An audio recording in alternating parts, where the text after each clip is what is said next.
gamit ang takip ng bote. Dahil nakikita ko yung mga lasinggero kong mga uncle dati, ginagaya ko din sila.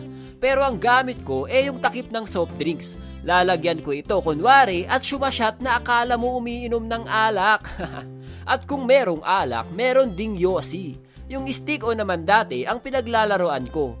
Kunwari, naninigarilyo ako. Bata talaga ang madaling maimpluwensyahan. Kaya sa mga nakakatanda dyan, mag-ingat sa mga pinapakita natin sa mga bata. Meron kasi yung one time na tinesting ko talaga yung yosi. Hindi alam to ng papa ko. Bumili ako ng yosi, tsaka ako sinubukan. Na-curious kasi ako kung ano ba talaga ang lasa nito. Pero nung nasubukan ko, hindi ko nagustuhan. Tinapon ko yung yosi at sinabi ko sa sarili ko paglaki ko, hindi ako gagamit nito.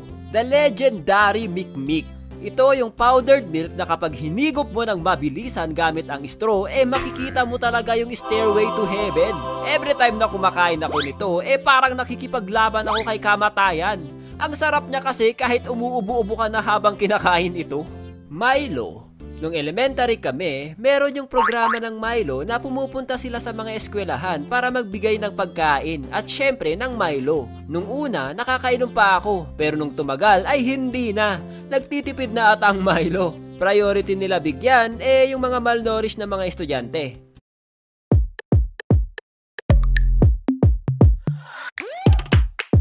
Priority nila bigyan yung mga malnourished na mga estudyante. Cheese ring. Naalala niyo pa ba tong junk food na to? Ito yung chichirya na ilalagay mo yung cheese ring sa daliri mo bago mo kainin. Ito yung magiging Thanos ka dahil sa cheese ring. I am inevitable. Paglalaro ng superhero. Dahil sa kapapanood ko ng superhero movies, ginagaya din namin yung mga costume nila. Yung kukuha ng kumot o kaya ng tuwalya para gawing cape, tapos tatalon ka sa kama o kaya tatakbo ka kunwari lumilipad. Pillow fight. Meron kaming unan dati na hugis hotdog. At tuwing naglalaro kami ng mga kapatid ko, ito yung ginagamit kong panghampas.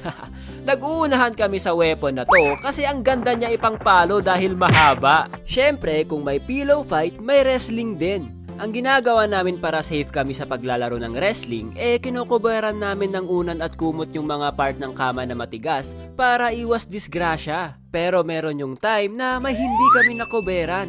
Pagka wrestling ko sa ate ko, tumama yung mukha niya sa isang bakal malapit sa kama.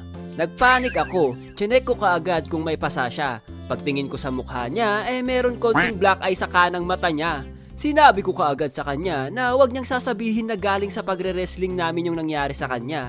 Dahil pag nalaman yun ng papa ko, siguradong papaulanin ako ng palo nun. Family computer.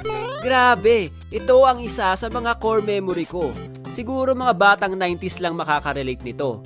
Hindi ko nahawakan yung legit na family computer talaga. Meron kasi dati na yung mga games na yun, pwedeng laruin sa VCD at DVD player. Bumili yung papa ko ng VCD player dati at may kasama na siyang controller. At syempre, yung CD na may nakasulat na Super Game 300 VCD. Ibig sabihin, meron siyang 300 games.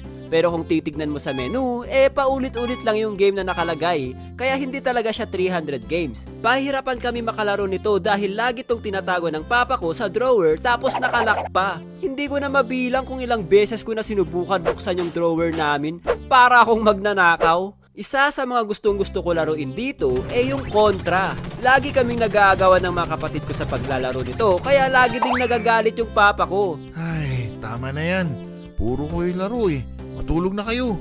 Pa, may billiards na laro. Billiards? Patingin nga. Sus, kung makagalit sa amin, maglalaro din pala. Jen, paano to? Hindi gumagalaw yung tako Pindutin mo to Ayan, ganyan. Nokia cellphone. Nakabili dati yung papa ko ng cellphone niya at lagi ko yung kinukuha tuwing gabi kapag tulog siya. May laro kasi doon na talagang grind ko laruin. Walang iba kundi ang Space Impact at Snake. Ang hirap nga lang itago kasi maingay yung keypad ng cellphone. Kunti na lang, matatalo ko na yung boss. Akin na nga yung cellphone ko, malolobat na yan. Matulog ka na. Ay, sayang, matatalo ko na sana yung boss. Malulubat pala ha. Dati, iilan lang ang nagkakaroon ng Game Boy sa amin. Mga rich kid lang ata. Nagulat na lang kami na nagkaroon ng Game Boy si Sen. Syempre tuwang-tuwa kami kasi makakaranas kami ng paglalaro ng Game Boy. Kahit nga nakikinood ka lang sa naglalaro masaya na. Pero sa kasamaang palad, nanakaw yung Game Boy ni Sen. Nalungkot kami na nawala yung Game Boy ni Sen. Alam namin kung sino ang kumuha pero wala kaming ebidensya na siya yung kumuha. Ala bunutan, ito yung laro na masasabi mong bata ka pa lang, i-risk taker ka na. Okay, may piso pa ako dito. Ate, bunot ako ha. Sige.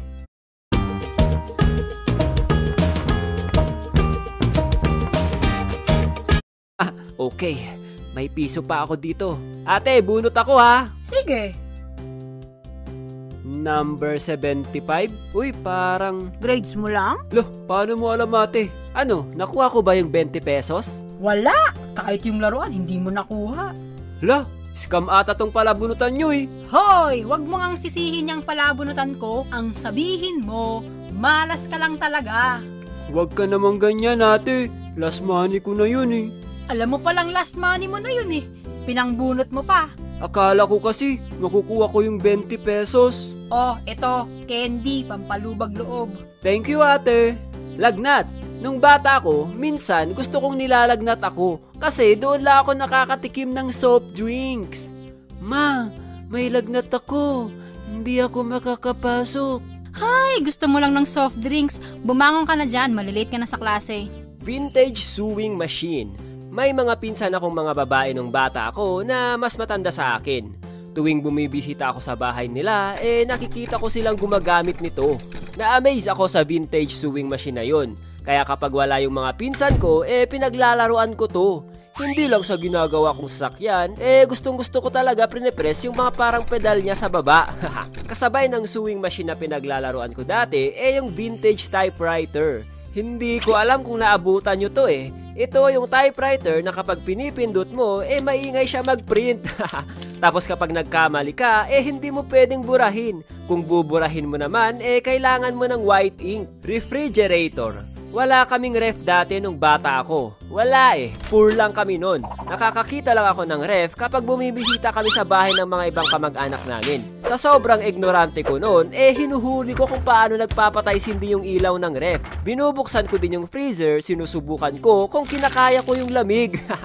Buti na lang hindi ko nasisira yung ref nila. Cassette tape. Kapag may nasirang cassette tape sa bahay, kinukuha ko yung tape niya para paglaruan. Ang gandang panoorin yung tape na nauubos kapag hinahagis mo siya sa malayo. Ang hirap nga lang dito, kapag i-collect mo ulit yung tape niya. Napaka-hassle. Lagi din kami pinapagalitan kapag nilalaro namin to kasi kinakalat namin to sa paligid ng bahay. Tinatali namin para kunwari laser obstacle siya. Childhood friend. May mga naging kaibigan ba kayo dati nung bata kayo na bigla na lang umaalis? Yung may kakalipat na bagong pamilya sa lugar nyo tapos naging magkaibigan kayo? Araw-araw kayo naglalaro, naging solid na yung samahan nyo para na kayong magkapatid. Nakakalungkot dati na yung mga nakalaro mo, bigla na silang aalis. Yung lilipat ulit sila sa ibang lugar o kaya pupunta ng ibang bansa. Hindi pa uso dati ang social media, kaya hindi mo alam kung magkikita pa kayo o makakausap mo pa ulit siya. Kaya napakadrama ng pagpapaalam dati. Sa mga nakalaro ko dyan dati, sorry, hindi ko na matandaan ang pangalan nyo. Pero sana, ox lang kayo dyan. Paglayas sa bahay. Ito talaga, hindi kompleto ang childhood mo kapag hindi mo pa to ginawa nung bata ka. Yung pinagalitan ka lang sobrang emote ka na. Maglalayas na ako. Ayoko na sa pamilyang ito. Hindi nila ako mahal. Siguro ampan ako. Nasaan kaya yung mga tunay kong magulang? Hindi na ako babalik sa bahay na yan. Tignan nga natin kung hahanapin nila ako. 8 hours later. Bakit hindi nila ako hinahanap? Wala na talagang nagmamahal sa akin. Marami pa tayong weird na pinaggagawa dati tulad ng pagtusok-tusok sa eraser, pagkagat ng metal holder ng eraser para lumabas, paglaruan yung mechanical pencil. Kung meron ka pa dati yung pen na maraming kulay tapos pagsasabayin mong pindutin lahat. Susubukan mo pang tahasin yung daliri mo, sinusubukan mo kung masusugat ka. Ikaw, anong kwentong childhood mo?